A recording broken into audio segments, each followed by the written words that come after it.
بسم اللہ الرحمن الرحیم۔ سورۃ اخلاص کا ہر رکعت میں ایک صحابی کا پڑھنا۔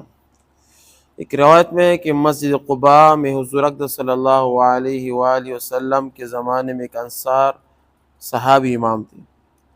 ان کی عجیب شان تھی کہ جب نماز میں سورۃ فاتحہ پڑھنے کے بعد کوئی دوسری سورت پڑھتے تو پہلے سورۃ اخلاص پڑھتے، اس کے بعد دوسری سورت پڑھتے۔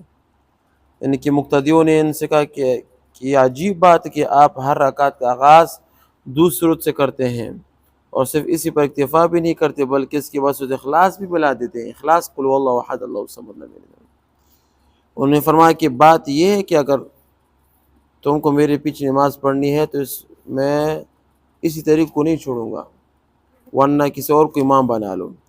اب وہ مقتدین کے علاوہ کسی اور کو امام نہیں بنانا چاہتے تھے، اس لیے کہ وہ لوگ ان کی امامت کے لیے سب سے اچھا سمجھتے تھے۔ اس سے معلوم ہے کہ امام حاضرین میں سے علم و فضل و تقوی و طہارت کے اعتبار سے سب سے اچھا آدمی ہونا چاہیے۔ یہ اطلاع جناب رسول اللہ صلی اللہ علیہ وسلم تک پہنچ گئی۔ مقتدیوں نے جا کر کہہ دیا کہ حضور ہم ان کے علاوہ کسی اور کے امام نہیں بنانا چاہتے تھے، لیکن وہ سورۃ اخلاص کے ایسے عاشق ہیں کہ وہ تمام نمازوں میں سورۃ قل واللہ احد پڑھتے ہیں۔ آپ ان مقتدیوں سے فرمائے کہ امام صاحب سے وجہ پوچھو کہ وہ ہر رکعت میں سورہ قل واللہ احد کیوں پڑھتے ہیں۔ چنانچہ مقتدیوں نے ان سے وجہ پوچھی تو امام صاحب نے فرمایا کہ مجھے سورۃ قل واللہ احد سے کیا ہے، محبت ہے، یہ سورت مجھے پسند ہے، اس وجہ سے میں ہر رکعت میں اس سورت کو پڑھتا ہوں۔ آپ صلی اللہ علیہ وسلم نے فرمایا کہ ان کی اس سورت سے محبت کرنے کی وجہ سے اس سورت نے ان کو اللہ تعالیٰ کا کیا محبوب بنا لیا، یعنی اس سورت سے محبت کرنے کی وجہ سے اس سورت نے ان کو اللہ تعالیٰ کا محبوب بنا لیا، یعنی ان کو سورۃ اخلاص سے محبت ہے اور اللہ تعالیٰ کو ان سے کیا ہے، محبت ہے۔ صحیح ہے نا؟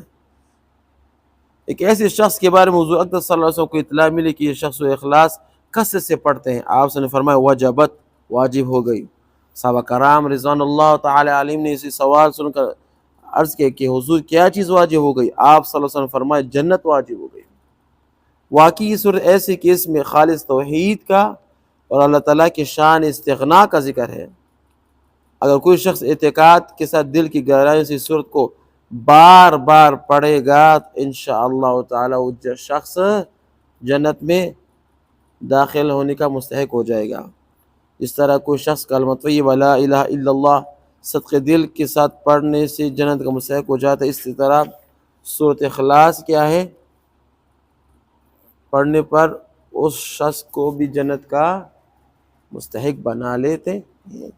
ایک روایت میں اگر کوئی شخص ہر روز 200 مرتبہ سورۃ اخلاص پڑھے تو اللہ تعالیٰ ان کے 50 سال کی صغیرہ گناہ معاف فرما دیتے ہیں، مگر یہ کہ اس پر قرض ہو۔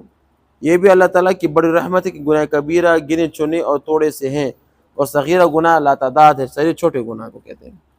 کبیرہ گناہ توبہ کرنے سے معاف ہو جاتے ہیں، اور توبہ کرنا بھی آسان ہے، کوئی مشکل نہیں، اور صغیرہ گناہ توبہ سے بھی معاف ہو جاتے ہیں، استغفار سے بھی معاف ہو جاتے ہیں۔ ان کے علاوہ بہت سے نیک کاموں کے ذریعے بھی معاف ہو جاتے ہیں۔ ان نیک کاموں میں ایک کام سورۃ اخلاص کا پڑھنا بھی ہے، لہٰذا اگر کوئی شخص 200 مرتبہ سورۃ اخلاص پڑھے تو اسے 50 سال کی صغیرہ گناہ کیا ہو جاتے ہیں، معاف ہو جاتے ہیں۔ اللہ تعالیٰ ہمیں بھی سورۃ اخلاص پڑھنے کی کیا توفیق عطا فرمائے، آمین۔